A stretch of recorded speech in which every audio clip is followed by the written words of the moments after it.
Tak cuti memang tak ada harapan. Dia beletak, dia marah. Satu hari tuan-tuan, anak saya nak kena operate hernia nombor 2. Tuan-tuan tahu kan hernia kan? Jadi saya pun isilah borang. Cikgu lain lalu, Ustaz buat apa? Saya nak ambil cuti 2 hari. Ustaz nak ambil cuti? Ustaz tak ada harapan Ustaz weh. Saya kata, pasal apa? Ustaz memang dia tak bagi punya. Ustaz pergi ambil MC. Saya kata, saya psikologi, belum cuba, belum tahu. Dia berkata apa? Memang dah tahu. Dosa dopi lah.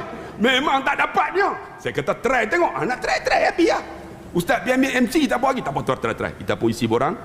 Nak masuk pejabat pengetua, pejabat Kani ya. Sampai-sampai Kani tahan. Ni Ustaz nak pergi nak jumpa pengetua. Ustaz nak buat apa? Nak ambil cuti. Tak Ustaz, pergi balik Ustaz, pergi ambil MC lah.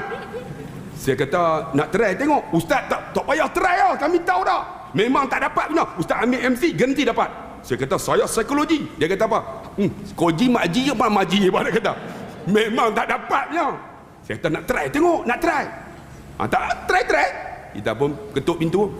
Tok. Assalamualaikum. Waalaikumsalam. Dia jawab macam tu. Lepas tu kita pun tolak. Ada apa? Tak ada apa. Terus tutup pintu. Dia kata apa? Takkan tak ada apa. Memang suara dia macam tu. Takkan tak ada apa. Nak main jumpa saya. Memang tu. Allahu Akbar. Kita nak masuk ni tuan-tuan. Ketak nak mampus. Nak bagi ni. Dia main. Ada apa Ustaz? Ingat, orang marah kita. Buat dada rendah. Puan Hajar, anak saya nak operate hernia. Saya nak ambil cuti 2 hari boleh tak? Anak sakit tak? Sakit. Hernia tak? Mana borang? Oh, turun minta. Saya pun dia ambil borang, turun dia sign. Lepas dia sign, dia tengok saya. Nah, dia kata, siapa ambil tu?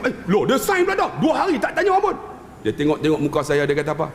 Ustaz, hargailah anak sementara ada. Saya pun heran, pasal apa ni? Saya pun pegang-pegang. Terima kasih Puan Hajar, terima kasih. Nanti